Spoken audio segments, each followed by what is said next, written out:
não perder essas duas perguntas, tá? Só repetindo aqui, a questão, só porque o pessoal não pegou ali, quem está assistindo, né? Eu perguntei no início onde você está. Existia uma menina, né, de 16 anos, que desistiu de publicar um livro. E hoje, olhando para a Laura, aquela adolescente de 16 anos, acreditaria que estaria falando sobre o próprio livro? Você pode repetir, Laura, por favor? Como eu disse antes, provavelmente ela não acreditaria que estaria escrevendo, mas eu acho que ainda mesmo assim a gente sempre tem impulso financeiro para conseguir realizar um sonho. Perfeito. Deixa eu só ver aqui. Eu acho que tá. Ok, vamos lá. Tá, eu vou para uma pergunta que eu não tinha feito ainda, que é uma coisa que me surpreendeu no livro foi o equilíbrio entre a dor e a leveza. A gente sai de cenas extremamente pesadas. E 5 páginas depois, a gente está rindo da Rita, chamando o ex dela de Projeto Chernobyl. Ou da Lucy sendo completamente incapaz de entender que está sendo paquerada. Como você encontrou esse equilíbrio? Você quis trazer ao leitor que as pessoas traumatizadas riem e fazem piadas de momentos comuns? Basicamente isso, porque quando a gente pensa em pessoas traumatizadas, a gente pensa naquela pessoa que está muito triste de 4 horas por dia, que não consegue sorrir, que não consegue ver nada do trauma. Só que, na verdade, não é isso. O trauma ele não é internalizado e a gente consegue sobreviver normal. Rir das coisas do cotidiano, fazer as atividades normais, só que tem aquele trauma ali dentro que às vezes exterioriza.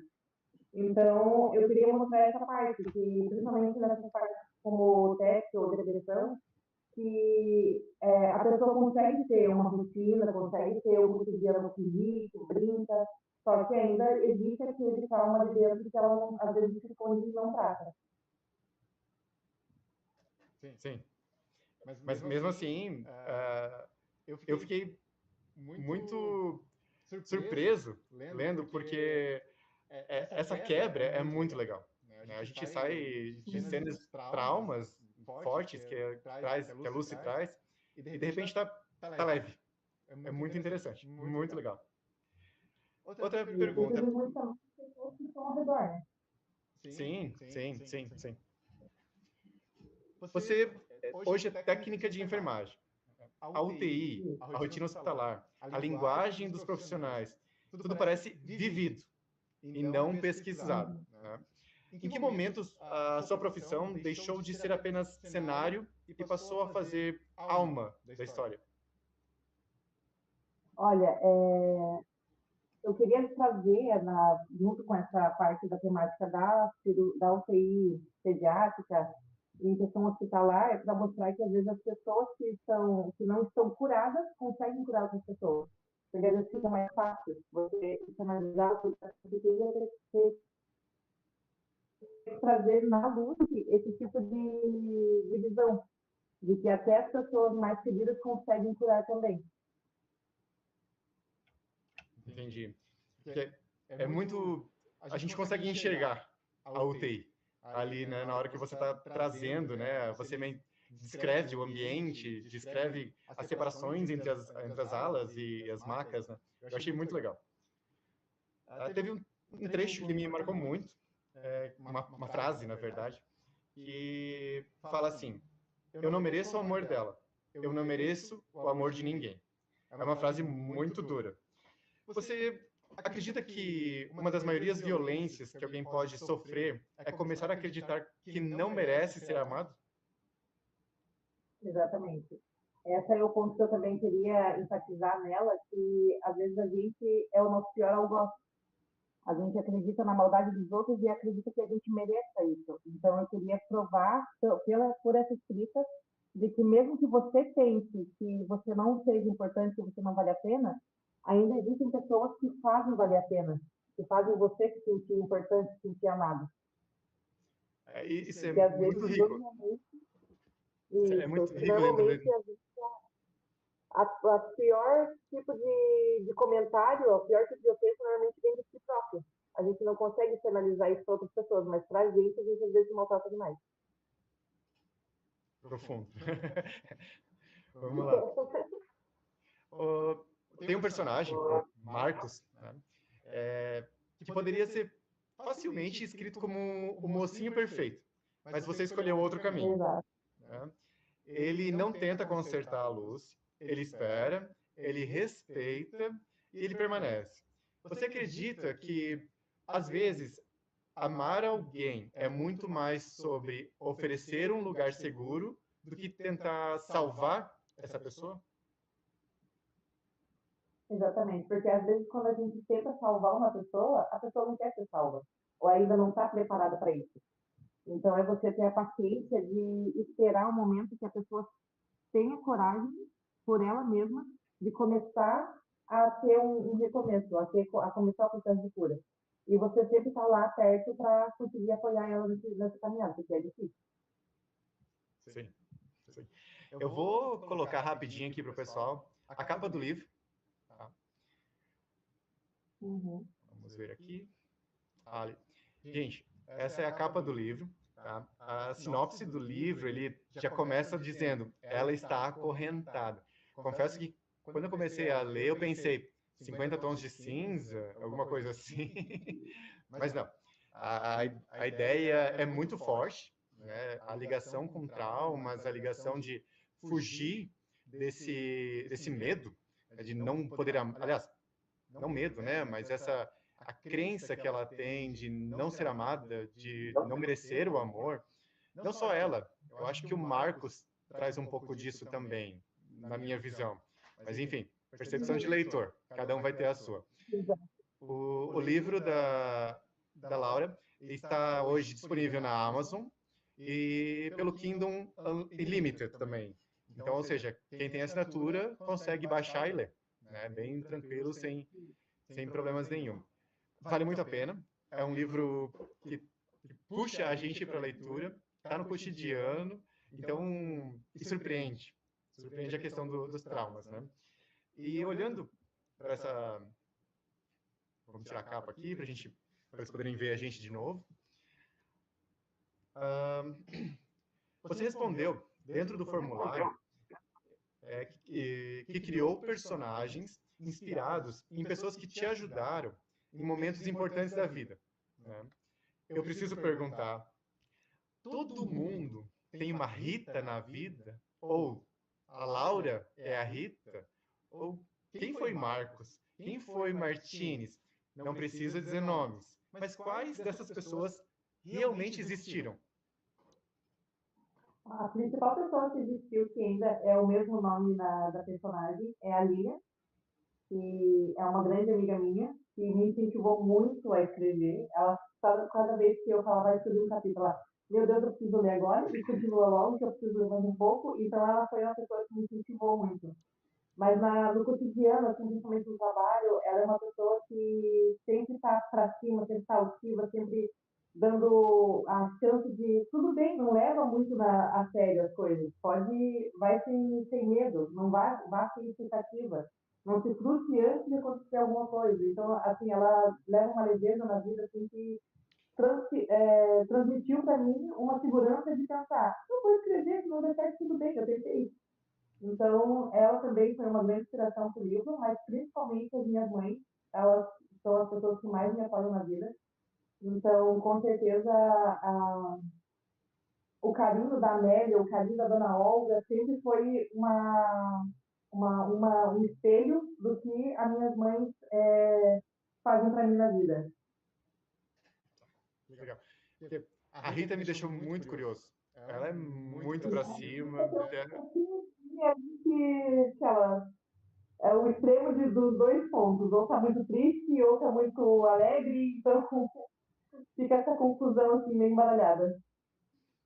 Uma das perguntas do questionário também, que eu passei para você, eu pergunto, né, aonde você está no livro, né? Porque o escritor, ele se entrega, né? Ele traz, né?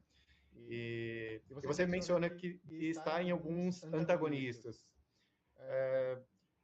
como foi para você trazer esse teu eu para esses antagonistas apoiarem o crescimento do protagonista?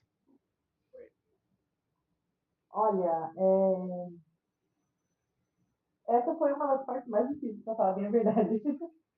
Porque escrever sobre algo que assim, eu não tenho muito conhecimento, então é uma parte que eu fui meio que improvisando. Não tem muito o que falar, foi só indo. Sentiu, escrevi. Exato. Perfeito. Vamos lá. Tem um quadro, digamos assim, que eu quero trazer para essa entrevista, que é Resenha é para os fracos. Então, perguntando, Laura, né, se um editor, uma editora, assistir esse vídeo, assistir essa conversa, por que ele deveria apostar em Laura Dresch? Eu acho que, de certa forma, a gente está vendo hoje em dia muitas das mesmas histórias. Não tem mais aquela profundidade, às vezes, que a gente vê nos autores que são escritos pelos editores. Tem aquelas histórias que são muito bem escritas, mas às vezes não tem aquela sensação de alma do escritor. Está muito mais pelo hype. Eu sei que esse tipo de história vai ficar, eu sei que esse tipo de história vai bombar, então a gente vai apostar só nisso. E daí se torna um pouco de muito da mesma coisa. Então, eu acho que, de certa forma, apostar em escritores independentes que tiram ali, não com muita pesquisa ou com muita pesquisa, mas que traz de si, assim, em cada palavra, eu acho que seria bem interessante para as editoras. Muito bom. Você lembra do primeiro livro que te fez pensar, eu quero provocar isso em alguém? Olha, da recente foi o livro do Rafael Monte, Vampiro Secreto. Esse foi o primeiro que eu pensei, opa, porque assim, a escrita do Rafael Monte é aquela escrita que é crua. Ela não tem medo de dizer o que precisa ser dito, não tem medo de mostrar o que precisa ser mostrado, sem tabu, sem nada. Então, eu pensei, esse é o tipo de escrita que eu acho que eu me identifico, porque eu quero mostrar a crueldade ou a crueza das emoções humanas sem medo de chocar, mas sim da pessoa conseguir entender que é uma realidade que às vezes pode acontecer. Então, Rafael Monte foi uma inspiração para mim.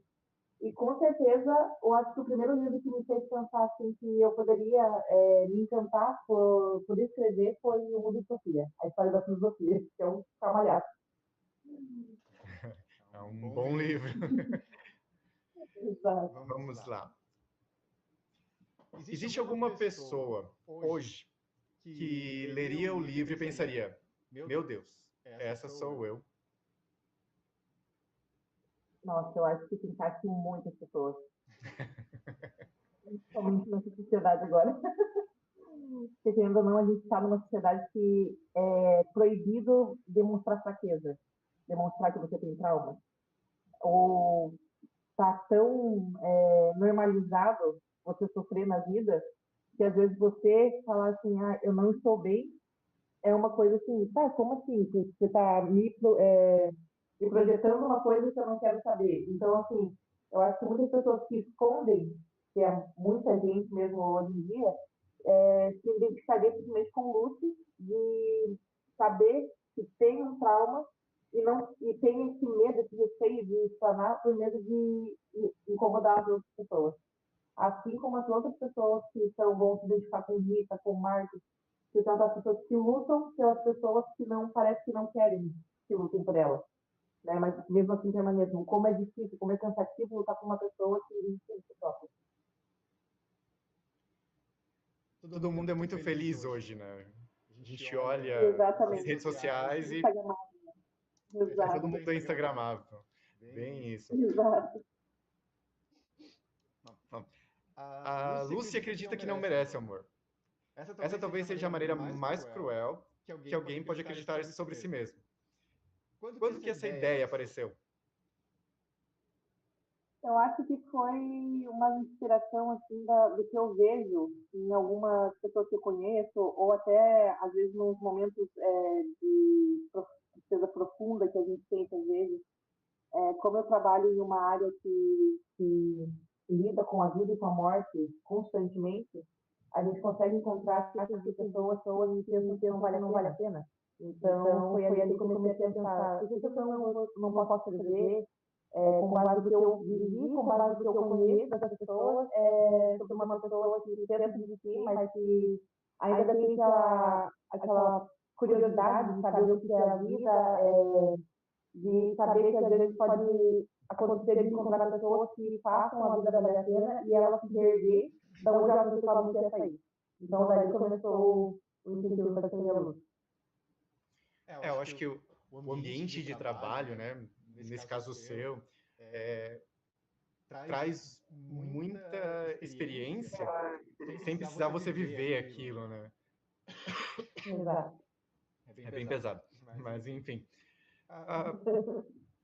Se o Marcos existisse, você apresentaria ele para uma amiga? Ah, com certeza. Com certeza. Hoje em dia está bem difícil encontrar algumas pessoas que sejam pacientes com as outras. Porque ele é bastante paciente, né? Ele respeita todos os traumas, respeita todo o tempo dela, né? Eu achei isso muito legal. Então, um outro quadro que eu quero trazer também são 5 perguntas, bem rapidinho, mas que eu queria que você explorasse ao máximo para a gente buscar essa essência do livro, tá? Todo esse trabalho que você teve. Como você falou, aos 16 anos você começou a escrever essa história. Não, desculpa, aos 14, parou aos 16. E depois, em 6 meses, você concluiu ela. Né? Então, vamos tentar resgatar isso. Qual cena você nunca conseguiria apagar desse livro? Com certeza, uma das cenas que eu até destaquei aqui para apresentar é a cena do pôr do sol, depois que acontece o fatídico momento em que ela vai embora. E ela se vê junto com o Marcos novamente, no momento que ela pensou que ela podia ser livre. Né? Que é aquele... Tem spoilers daquele jantar à beira-mar que ela teve com ele, onde ela se sentiu protegida, segura, e ali se tornou realmente um porto seguro para ela nos piores momentos. Então, essas cenas são 2, eu acho, que eu tenho ali, que são indispensáveis. É uma cena cinematográfica. É muito boa. Realmente pega. Essa cena ali, muito boa. Vamos lá. Sem spoiler, né? Qual personagem te deu mais trabalho? Nossa, com certeza eu acho que foi... Olha, a Luz me deu muito trabalho, mas como ela é protagonista, assim, eu acho que eu me sinto mais envolta com ela.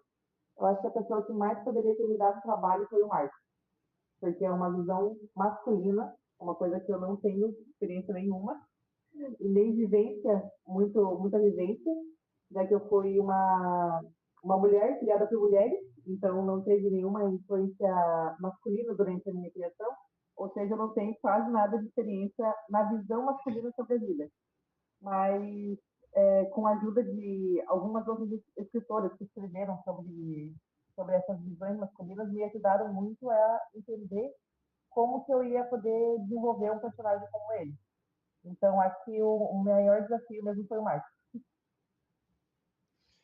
Até porque tem certos momentos que ele é muito perfeito. Né? Eu ficava falando assim, meu Deus. Na verdade, eu queria assim, que ele fosse realmente fora da realidade, porque eu acho que o livro também é uma fuga da realidade. Então, eu queria trazer, assim como escritores como ele mesmo, que trazem homens escritos por mulheres, que é a fama da literatura hoje em dia, que são homens escritos por mulheres, que mostram o que, na verdade, o que nos atrai, que não é a beleza, que não é o físico ou o financeiro, é a forma como ele trata a gente, né? É a paciência, é o respeito. Então, eu queria trazer aquilo e ter sonho, que é fora da realidade, um homem como assim. Fazendo com que todas as leituras projetassem nisso, né? Acaba com a gente aqui. Superar o Marcos, sem chance. Mas vamos lá. Exato. A gente tenta. Qual personagem você protegeria na vida real? A Ruth, com certeza, é uma que eu protegeria com toda a minha força. Mas, principalmente, eu acho que a Dona Olga. A Mas Dona Olga é a minha protegida, assim, que ela é muito. Cara, eu vontade de guardar numa caixinha e manter ela segura de tudo que acontece. aquela a tia, amiga, avó, que mistura todos os sentimentos de proteção e acolhimento, né? Eu vi nela isso, que é uma coisa que você traz muito durante o livro, né? Até você cita no formulário que você quer que o leitor se sinta acolhido. Por que essa necessidade de aconchego para o leitor durante a escrita? Foi uma opção ou isso cresceu durante a escrita? Ah, com certeza cresceu durante a escrita. Porque, assim como eu, como uma leitora que praticamente vivo nos livros, eu gosto de me sentir acolhida pelo livro. Eu gosto de saber que o meu dia pode ter sido ruim, pode ter sido cansativo, mas se eu pegar o meu livro ali e começar a ler, eu vou sentir aquele quentinho no coração e vou me sentir confortável, relaxada. Então, para mim, isso era o mais importante, transparecer nessa escrita. Sim. E falando dos personagens ainda, qual personagem você jamais levaria para jantar? Nossa, com certeza o Riva. Não vamos dizer por quê. Mantenha assim. Não, não. Leiam o livro, vale a pena. Que pergunta nunca ninguém te fez sobre o livro? Olha, pergunta difícil essa, mas eu acho que o que nunca me fizeram de realmente que eu acho que eu gostaria que tivessem feito foi o porquê de ter escrito um livro que, de certa forma, é uma escrita pesada. Do porquê de eu ter aprofundado tanto alguns traumas que, normalmente, a gente esconde, a gente sente vergonha, mas que, de certa forma, precisava ser falado. Durante a leitura eu vi uma cena, né, que eu parei, ali eu olhei para aquela cena e falei, caramba, é o sonho. Não sei se você vai pegar o que eu quero dizer aqui, mas é muito pesado. É denso. Então, parecem traumas reais, parecem dores reais, né? Então, realmente, é pesado. A escolha de falar sobre isso, né? Sendo ou não sendo uma memória, independente disso, o jeito que você traz aquilo ali é extremamente vívido, né? Então, assim como eu comentei anteriormente sobre a UTI, né, que é você descreve aquele lugar ali, você descreve muito bem os traumas. E por isso a pergunta que eu fiz antes de onde você traz, né, a questão de que pessoas traumatizadas também podem ser felizes, né? Então, você acredita nisso? Eu, Acredito, realmente. e o livro traz isso. Eu acho que esse acolhimento, quando eu li ali o livro, né, eu li agora, final de semana, então está muito recente na cabeça, eu vi essa questão da necessidade do acolhimento. Isso foi muito bom. Principalmente em alguns personagens que tinham um carinho especial no tratar a luz. Então isso foi muito vívido, né? Bom, essas eram as 5 perguntas do Gaveta do Autor.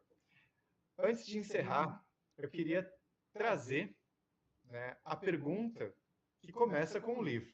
Então, durante o livro todo, permeia a pergunta: onde você está? Mas eu fiquei pensando, talvez essa pergunta nunca tenha sido para a Lucy, mas sim para nós, para quem está lendo. Então, eu queria terminar devolvendo essa pergunta para você. Laura, aonde você está hoje? Pergunta bem difícil. Mas eu me vejo numa transição hoje. Daquela mente sonhadora, começando para ir para aquela mente realista, colocando, colocando em pauta tudo que eu preciso saber para conseguir ser uma pessoa melhor, ou ser uma pessoa mais completa, ou ser mais fiel a mim mesma, a conseguir idealizar o que eu preciso, as minhas necessidades, mas também sem precisar, vamos dizer assim, ferir os outros, né? Se pôr em primeiro lugar, mas não querendo colocar as pessoas de escanteio. Então, eu acho que onde eu estou agora é uma forma de conscientizar assim, que mesmo eu não acreditando em mim, eu fui lá e fiz, eu fui lá e consegui realizar um sonho que eu queria há muitos anos, que foi escrever o primeiro livro. Hoje eu estou fazendo faculdade, então é mais um passo que eu estou tendo para melhorar, né, a situação da minha vida também. E graças a Deus hoje eu consigo reconhecer as pessoas que me valorizam e que sempre vão estar comigo. Acho que esse é o momento onde eu estou. Eu até acrescentaria, né, antes de fechar, onde você está, mas trazer, se você puder, trazer não só onde você está, mas quem é a Laura hoje, né? Quem que é a Laura que o leitor vai se interessar após ler o livro e querer saber mais? O que que a Laura traz para nós? Olha, eu sei criar personagens, mas não sei falar sobre mim. Vamos lá. Mas eu acho que, assim, quem sou eu? Eu sou uma pessoa que constantemente está tentando aprender a lidar com a vida.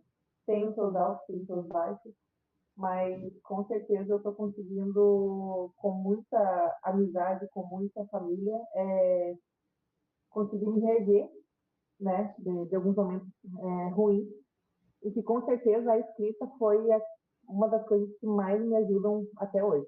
Tanto que hoje eu estou escrevendo um outro livro com outra vibe, e que realmente está conseguindo me ajudar a me entender como pessoa.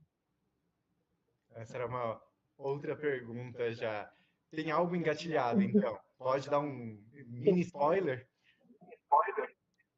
Ah, até que posso. São alguns pensamentos que vêm pela madrugada. Então, eu estou pensando em fazer um monólogo entre duas pessoas ou mais pessoas, onde um é centralizado e ele está meio que numa crise existencial no meio da madrugada.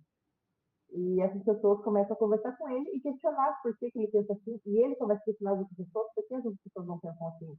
Então, acho que eu vou criar esse tipo de trama de pensar no que às vezes a gente só pensa na madrugada, naquele silêncio. Um drama mais psicológico interno. Exato.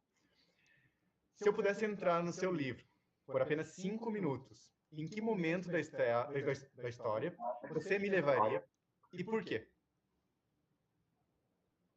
Olha, eu acho que eu te levaria para a praia, junto com as meninas.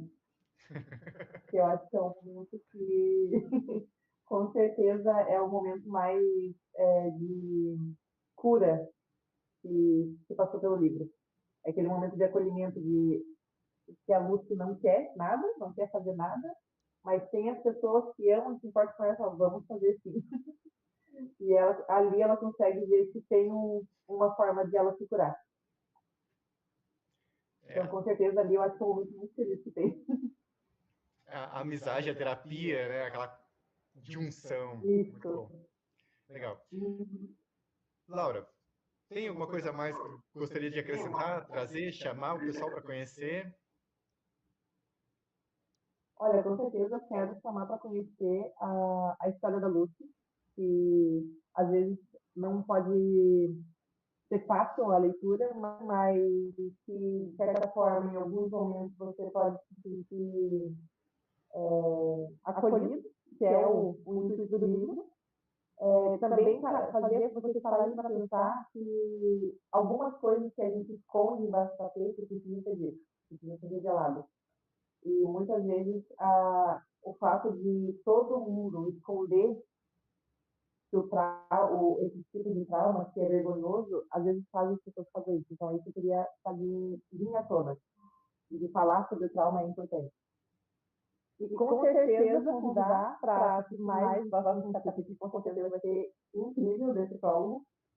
E com certeza ler o seu livro, Um Dia Depois, Após Você, que é maravilhoso. Também indico totalmente. Bom, muito obrigado. Vamos lá. Sem querer apaguei o teu nome aqui. Para botar a capa do livro, eu apaguei o teu nome. Fiquei nervoso com a propaganda aqui. Vamos lá. Primeiro, Laura, muito obrigado por aceitar esse convite. É um desafio para mim, né? É a primeira entrevista hoje. Fiquei muito feliz quando você aceitou o convite, porque eu sei que a tua rotina também é complicada, né? Conheço bem a rotina. E importante, essa mensagem que você traz no livro, eu fiquei bem contente ao ler a história por trazer a necessidade de expor traumas, né, como você traz no livro. Eu até em uma conversa recente sobre livros e tudo mais, e filmes, eu mencionei o filme Temos que Falar sobre Kevin. Não sei se você já viu ou não. É um livro, desculpa, é um filme que traz justamente isso que você menciona, né? As pessoas têm vergonha de falar, ou de expor, ou de pedir ajuda sobre alguns traumas. Então, o teu livro traz, né, a Lucy fragilizada, cheia de muralhas, e ao mesmo tempo ela consegue ajuda, porque ela busca ajuda de uma forma talvez até subjetiva, né? Mas ela busca. Então, e se sente acolhida, que é muito importante também. A gente entende que não somos um só. Tem muita gente que pode nos ajudar. E os teus personagens constroem isso muito bem. Muito legal. Muito bom. E para quem está assistindo ou vai assistir, agradeço também essa meia hora, 40 minutos que está aqui conosco. Peço desculpas pelo nosso amadorismo aqui no começo, né? Perder ali uns minutinhos de sem som. Mas se você chegou até aqui nesse final, talvez não foi você que encontrou esse livro, mas o livro que te encontrou, né? Porque talvez precise. Então, como é a mensagem do prólogo, né? A ideia do prólogo é que toda grande história tem um início, tem um prólogo, que pode trazer o final para o começo, para a gente poder entender. Então, muito antes da primeira página, estamos aqui para revelar autores independentes que queiram trazer um pouco mais de sua obra. Laura, muito obrigado novamente.